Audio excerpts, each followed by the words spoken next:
How to share Instagram story to WhatsApp status on iPhone. First of all, go ahead and open up the Instagram application on your phone. You are now in the Instagram homepage.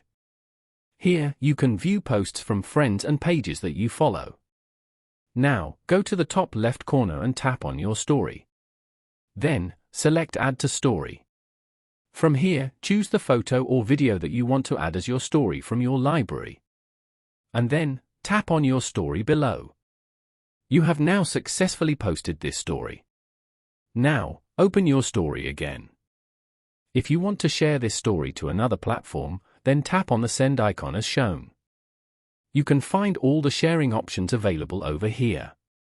From here, select WhatsApp status. Then, tap on the send icon. Now, go back and open up the WhatsApp application. Here, tap on My Status to view the status you just posted. Following these steps, you can easily share Instagram story to WhatsApp status on iPhone.